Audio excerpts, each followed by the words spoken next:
तस्मिन् स्वर्गसमे स्थाने दिव्यमानेन शङ्करः 10 वर्षसहस्राणि रेमे सत्या समम मुदा। प्रिय दर्शकों नमस्कार, एक बार फिर से उपस्थित हूं आप सबके सामने आज के इस महत्वपूर्ण ज्योतिषीय कार्यक्रम में। और आप जानते हैं कि आजकल मैं जो विषय बना रहा हूं वो गोचर से संबंधित बना रहा हूं। आज का कार्यक्रम इस वजह से महत्वपूर्ण होने वाला है क्योंकि मैं जब लाइव होता हूं तो सबसे ज्यादा प्रश्न करियर को लेकर आता है।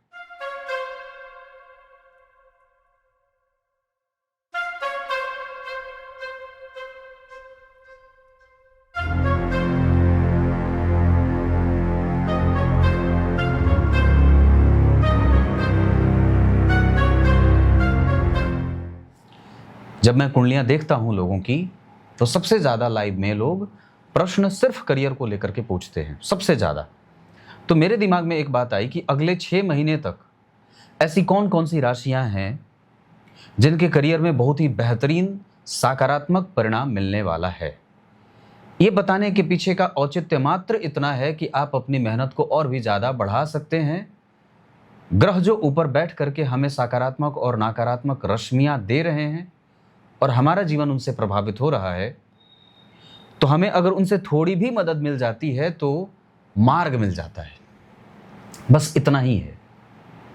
तो आज का कार्यक्रम इस विषय पर केंद्रित होगा, मेष राशि से लेकर मीन राशि तक के कौन कौन सी राशियों के जीवन में करियर को लेकर के विशेष बदलाव, व्यापार को लेकर के विशेष बदलाव, सकारात्मक श्रेष्ठ स्थानांतरण को लेकर के विशेष बदलाव, प्रमोशन को लेकर के विशेष बदलाव, नौकरी करने की जो तैयारी कर रहे हैं उन लोगों के जीवन में विशेष बदलाव कब और अगला 6 महीना कैसा रहने वाला है, इस पर ही केंद्रित रहेगा। इससे पहले कि कार्यक्रम शुरू करूं, आपसे मैं एक बात और कहता हूं। मैं लाइव होता हूं शनिवार को रात्रि 8:15 और ये जो श्लोक पढ़ा है मैंने उसका अर्थ कार्यक्रम के अंतिम हिस्से में बताऊंगा। पर एक बात और है, जो कार्यक्रम का पहला हिस्सा होगा जो मुख्यतया सबके लिए बड़ा महत्वपूर्ण होगा। वैसे तो ये कार्यक्रम पूरा सबके लिए महत्वपूर्ण है, पर एक ज्योतिष का सिद्धांत है जो मैं आप लोगों से चर्चा करना चाहता हूं। आपके जन्म के समय पे अगर लग्न का अधिपति, चाहे वो किसी भी वर्ग चार्ट का ही क्यों ना हो, वर्ग चार्ट का अर्थ होता है लग्न, नवमांश, दशमांशा, त्रिंशांशा, उसके बाद सप्तमांशा और द्वादशांशा। होरा चक्र भी होता है, लेकिन वहां पे बात थोड़ी बदल जाती है। पर मूलतया अगर किसी भी जातक के जीवन में देखते हैं तो लग्न, नवमांश और दशमांशा चक्र के अगर लग्नेश, यहां पे आपको दृष्कांड भी जोड़ना होगा। जो सप्तवर्ग में आते हैं तो उसमें दृष्कांड चक्र भी आपको शामिल करना होगा। इन सभी वर्ग चार्ट के जो लग्नेश हैं, अगर वो चतुर्थ स्थान में बैठे हों, दशम स्थान में बैठे हों, लाभ स्थान में बैठे हों, पंचम स्थान में बैठे हों, नवम स्थान में बैठे हों, तो ये निस्संदेह आपके जन्म के समय पे ये सिर्फ एक ही जगह पे राजयोग नहीं बना रहे थे, अपितु अगर ये एक से अधिक वर्ग चार्ट, जैसे लग्न कुंडली में किसी की कुंडली के लग्नेश पंचम, चतुर्थ, नवम, दशम, लाभ इन भावों में बैठ गए। आपने जब उस कुंडली का नवमांश देखा तो वहां भी लग्नेश इन्हीं में से किसी एक भाव में बैठ रहे थे। आपने जब उसके अगले वर्ग चार्ट अर्थात दशमांशा का अध्ययन किया तो वहां भी जो भी लग्नेश बन रहा था, जो भी ग्रह, वो इन्हीं भावों में से किसी एक भाव में बैठा था। दृष्कांड चक्र जब आपने उठा करके देखा तो वहां भी लग्न का स्वामी इन्हीं किसी भावों में से एक भाव में बैठा था। अब जाहिर है प्रत्येक जगह तो बैठेगा नहीं। त्रिंशांशा चक्र में भी अगर लग्न का स्वामी इन्हीं किसी भावों में से बैठा हुआ था या बैठा है, द्वादशांशा चक्र में भी अगर लग्न का स्वामी इन्हीं किसी भाव में बैठा है, तो ये सबसे ज्यादा 1,00,000% तक की बड़ी पते की बात हो जाती है। और आपको पता भी नहीं कि आपने कितनी असीमित ऊर्जा आपके अंदर परमात्मा ने भरी पड़ी है।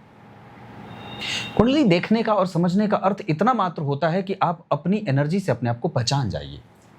मेल होता है ना, कुंडली आपको आपसे मिला देती है। जो भटकाव है, जैसे मुझे नौकरी करनी है कि व्यापार करना है, ये भटकाव ही तो है। अगर आप एक लंबी सीमा आयु की बिता चुके हैं और आप अभी तक भ्रम में हैं कि मुझे व्यापार करना है, नौकरी करनी है, किस विषय का व्यापार करूं, कौन सी वस्तु का व्यापार ठीक रहेगा, ये भ्रम ही तो है। और अगर आप तमाम प्रकार के पराक्रम से मतलब उलझ गए हैं तो सारी चीजें कर रहे हैं, एक किताब नहीं उठाया, ये किताब उठा के पढ़ लेता हूं, शायद कंपटीशन में इसके प्रश्न आ जाएं, तो आपने अपने लेवल पे तो सारी तैयारी की, तो फिर एक बार कुंडली अध्ययन भी कराइए। उससे आपको इतना ज्यादा मार्ग मिल जाएगा, इतनी मदद मिल जाएगी कि आपने जितना सोचा नहीं था, और इतना ना कि दिमाग एकदम हल्का हो जाता है। और याद रखिए, कुंडली दिखाने का अर्थ दिमाग भारी करना नहीं होता, दिमाग हल्का करना होता है। क्योंकि जब आप स्वयं से मिलते हैं तो मुक्त होते हैं, बंधते नहीं हैं। अगर कुंडली दिखाई और आपने बहुत सारा अपने आप को मतलब परेशान हो गए, उलूल जुलूल चीजों में उलझ गए, फंस गए, हेडेक बढ़ गया, इसका मतलब है कि जरूर कुछ आपसे बात छुपाई गई है। तो भगवान, इस बात को समझना होगा। तो ये एक महान राजयोग था जो आपकी कुंडली में बन रहा था, और आपको इसमें कुछ भी नहीं देखना है, न तो उसका नक्षत्र देखना है, न तो उसकी डिग्री देखनी है। बस आपने सिंपल इतना देख लिया कि लग्नेश के साथ ये घटना घटित हो रही है, तो आप झट से अमीर बनने की श्रेणी में हैं। अमीर तो मैंने ये सामान्यतः एक बोलचाल की भाषा में बता दी, पर वैसे ये बहुत ही शुभ फल देने वाली बात हो जाती है। ये बड़ी श्रेष्ठ राजयोगों से भी ऊपर की बात हो जाती है। मैंने तमाम प्रकार के राजयोग बताए हैं, जिसमें से आप ये भी एक शामिल कर सकते हैं। अब आइए कार्यक्रम के दूसरे हिस्से में आता हूं, और सबसे पहले बात करता हूं, यहां पे मैं एक एक राशि को भी बताऊंगा, पर फिलहाल मैं कुछ राशियों को टिक आउट कर देता हूं जो सबसे ज्यादा अगले 6 माह में नौकरी के मामले में श्रेष्ठ फल प्राप्त करने वाले हैं। वो कौन कौन सी राशियां हैं?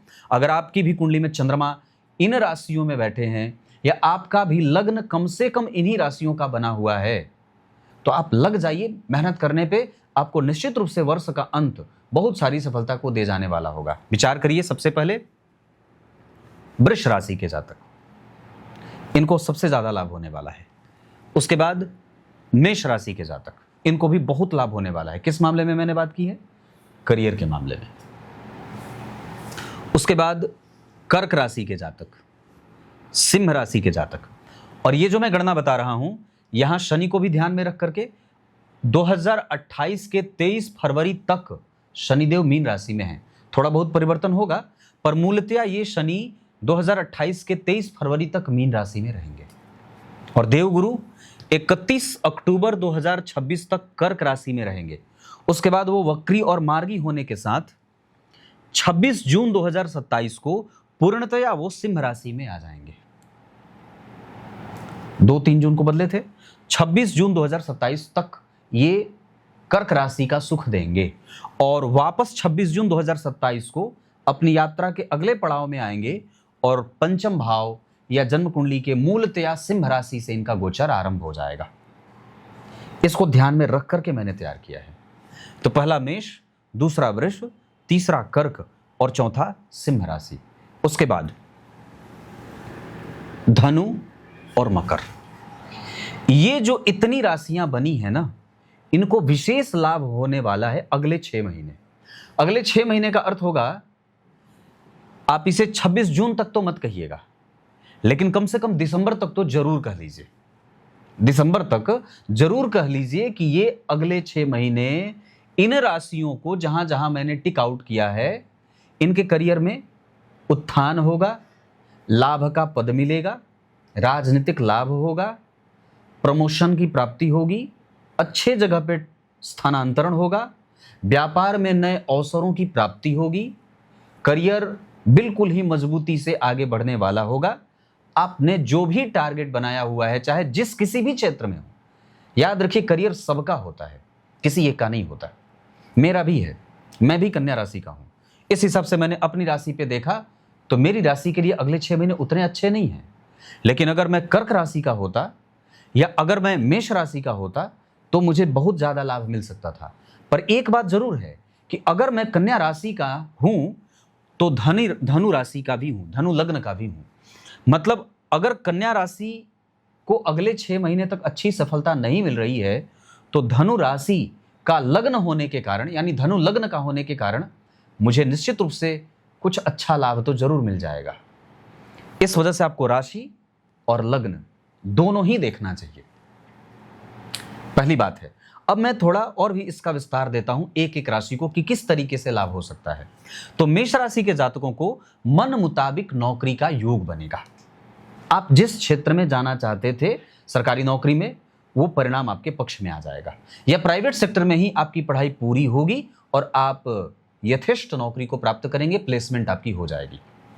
वृष राशि के जातकों के जीवन में विदेश यात्रा, बाहरी शिक्षा, विदेशी प्रवास, बाहर की नौकरी, विदेशी कंपनियां, और तो और आप किसी भी क्षेत्र में मार्केटिंग वगैरह का काम करते होंगे तो भी वृष राशि के जातकों को लाभ मिलने वाला है। मिथुन राशि के जातकों को थोड़ा बहुत कंफ्यूजन हो सकता है, यहां आपको थोड़ी मेहनत करनी होगी या पराक्रम पे विश्वास बनाकर रखना होगा। अभी फल प्राप्त करने का समय भले ही न बीत रहा हो, निसंदेह आगे तो वक्त बदलेगा ही। इस वजह से मिथुन राशि के जातकों को थोड़ी सावधानी के साथ ये अगले 6 महीने अपने करियर को लेकर के बिताने चाहिए, जिसमें आप सावधान क्या हो सकते हैं। नौकरी बदल रहे हैं तो थोड़ा सचेत हो जाइए। स्थानांतरण के लिए आपने कोई अर्जी डाल रखी है, उसमें कोई पैसा मांग रहा हो तो रुक जाइए। अपनी नौकरी पे किसी भी तरीके से कोई इंक्वायरी ना बैठे, इसका ध्यान रख लीजिए।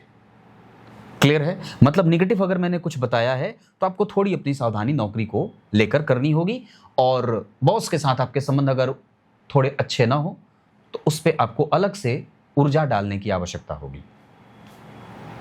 कर्क राशि के जातकों को मन मुताबिक प्लेसमेंट मिलेगा, मन मुताबिक ट्रांसफर होगा, मन मुताबिक सेक्टर में मिलेगा। प्रोजेक्ट जो आप चाहते थे उसमें आपको सफलता मिल जाएगी। इसका अर्थ होगा कि कर्क राशि के जातकों के लिए अगले 6 महीने करियर के लिहाज से बहुत ही अच्छे परिणाम देने वाले होंगे। प्रमोशन हो जाएगा, लाभ की प्राप्ति होगी, इंक्रीमेंट होगा, पैसा बढ़ेगा। सिंह राशि के जातकों के जीवन में अभी तक जो क्रेडिट का संघर्ष आप झेल रहे थे, अगले 6 महीने वो क्रेडिट आपको मिलेगा। तो जो आपने शिकायत पूर्व में की थी कि मेरा भाग्य साथ नहीं दे रहा था, ये अब बदलने वाला है, और निसंदेह आपका यश और आपकी जो श्रेष्ठता है वो आपके ऑफिस में सिद्ध होने वाली है। कन्या वालों को अभी इंतजार करने की आवश्यकता है। मेहनत करिए, समय बदलने का इंतजार करिए। अभी फल प्राप्त करने का समय नहीं चल रहा है, अभी तो मेहनत करने का समय चल रहा है।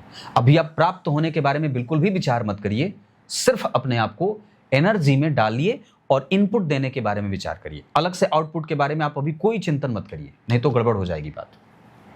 तुला राशि के जातकों के जीवन में कुछ हद तक परिणाम अच्छा मिल सकता है, मतलब ये न्यूट्रल सा रहेगा। इसलिए मैंने यहाँ कट लगाया है, यहाँ कट लगा रहा हूँ, लेकिन यहाँ पे मैं बराबर का सिंबल दे रहा हूँ, क्योंकि जो स्थिति है उसमें गुरु का प्रभाव, और गुरु का प्रभाव आगे, और उसके बाद शनि का प्रभाव, ये काफी हद तक आपके पक्ष में काम करने वाला होगा, जिससे कम से कम आप अपनी नौकरी को एक अच्छा जो है वो स्पेस दे पाएंगे, आप अपनी नौकरी पे समय दे पाएंगे। तो तुला लग्न वाले और तुला राशि वालों के जीवन में नौकरी की टाइमिंग अच्छी रहेगी। नौकरी की टाइमिंग अच्छी रहेगी का मतलब ये होगा कि आप सही तरीके से इनपुट देंगे और आउटपुट का इंतजार भी करेंगे। मतलब जो कहते हैं ना कि प्रैक्टिकल जो एक बिहेवियर रहेगा नौकरी को लेकर के, कारोबार को लेकर के, व्यापार को लेकर के, वो बहुत बेहतर होगा। मतलब आप सफोकेट नहीं करेंगे, आप गलत निर्णय नहीं लेंगे, निर्णय लेने की क्षमता अच्छी होगी और बड़ा ही बेहतरीन परिणाम मिल सकता है, लेकिन उतना नहीं जितना कि मैंने बाकी की राशियों के ऊपर टिक आउट किया है। वृश्चिक वालों को सामान्यतया ये उतना बढ़िया नहीं रहेगा। हालांकि गुरु की दृष्टि आपके ऊपर है, पर फिर भी कुछ प्रभावों में कमजोरी जरूर प्राप्त हो सकती है, क्योंकि आपके पंचम भाव से ही शनिदेव का गोचर है। तो थोड़ा बहुत आपके अपने पर्सनल काम के कारण, परिवार के कारण आपको इंतजार करना पड़ सकता है आपके परिणाम में। हो सकता है कि जो लड़ाई आप यहाँ कन्या राशि वाले लड़ रहे थे, क्रेडिट नहीं मिलने वाला, वो वृश्चिक वालों को भी लड़ना पड़ सकता है। तो इस तरीके से वृश्चिक वालों को भी थोड़े बहुत एनर्जी को संतुलित करके अपने करियर में डालने की आवश्यकता है, या ये कहें कि अभी परिणाम की चिंता ना करते हुए सिर्फ पराक्रम की आवश्यकता है। धनु वालों के लिए लाभ नौकरी का बढ़ेगा, प्रोफेशनली ग्रोथ करने का ये समुचित और बहुत बेहतर समय है। इसमें प्रमोशन मिल सकता है। मैंने जितनी भी बातें कही हैं वो सकारात्मक रहेगा और बहुत ही श्रेष्ठ भी होगा। मकर वालों के जीवन में थोड़ी बहुत जो है वो निगेटिविटी कभी कभी आ सकती है, पर निश्चित रूप से गुरु की दृष्टि आपके ऊपर जा रही है। इस वजह से अगले 6 महीने तक आपको बहुत ज्यादा संशयों से नहीं गुजरना होगा और गुरुदेव आपकी सुरक्षा तो जरूर कर रहे हैं। उतना नहीं क्योंकि नीच की दृष्टि प्राप्त हो रही है, लेकिन आप अपने सकारात्मक प्रभावों के कारण निश्चित रूप से अच्छे लाभ में जरूर जाएंगे। मकर वालों के लिए मैं बात कर रहा था, यहां पे थोड़ा आपको संतुलन बनाना होगा। वैसे फिर भी मैं इसे बहुत ज्यादा श्रेष्ठ परिणाम कहूंगा, इसमें कोई दो राय नहीं है कि मकर वालों को भी लाभ मिलेगा। कुंभ वालों के लिए थोड़ा सचेत ज्यादा होना होगा। अगर आप कुंभ राशि और कुंभ लग्न के हैं तो काम पे फोकस बढ़ाइए। अगले 6 महीने हो सकता है कि करियर में चुनौतियों से भरा हो, नौकरी मिलने में दिक्कत हो। कोई भी छोटी नौकरी मिल जाए आप उसे स्वीकार करके आगे बढ़ जाइए। आगे उस पर और भी ज्यादा काम करेंगे तो सफलता मिल जाएगी, लेकिन ये थोड़ा निगेटिव हो सकता है, हमें यहाँ पे ध्यान देना होगा।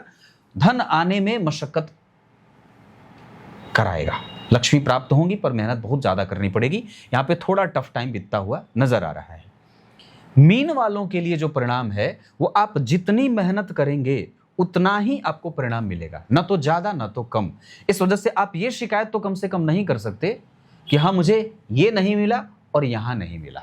मतलब मीन वालों के जीवन में उतना ही फल जितना की पराक्रम, है ना, इतना परिणाम मीन वालों को देखने में मिल सकता है। मीन राशि वालों में एक और भी बड़ा सकारात्मक परिणाम मिलेगा। इस दौरान आपकी समझदारी तो निश्चित रूप से करियर को लेकर बढ़ने वाली है और आप दूसरों को सांत्वना देते हुए भी नजर आएंगे। हो सकता है कि आप भी असफल हैं, बगल वाला भी है, आपका भी टारगेट पूरा नहीं हुआ है, उसका भी नहीं हुआ है, तो दोनों एक दूसरे के सहारे कम से कम नौकरी को काटेंगे और इस तरीके की ही घटना होती हुई नजर आ रही है। यहां आपको कई बार बॉस से थोड़ी बहुत डांट भी प्राप्त हो सकती है, लेकिन इस बीच में नौकरी छोड़ने के बारे में कभी विचार नहीं करना है, बिल्कुल बने रहिए, आगे काम बनेगा।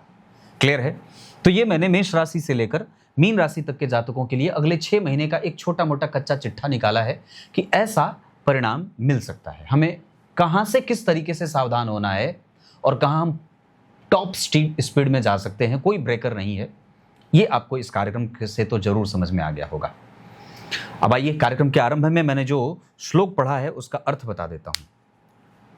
विवाह के बाद, पाणी ग्रहण संस्कार के बाद भगवान भोलेनाथ देवताओं के दिव्य वर्ष के आंकड़े के अनुसार 10,000 वर्ष तक सती मैया के साथ विहार किया, सुख के समय बिताए और हमेशा उनको लेकर के प्रेम का भाव जगाता रहा, मन में जगता रहा। उनके अंदर लिखा है कि शिव जी का मन यज्ञ, ब्रह्म तथा समाधि में भी नहीं लगता था। वे शंभु दिन रात मन से सती में ही प्रीति करते रहते थे। क्लियर है? तब तक के लिए बहुत बहुत नमस्कार।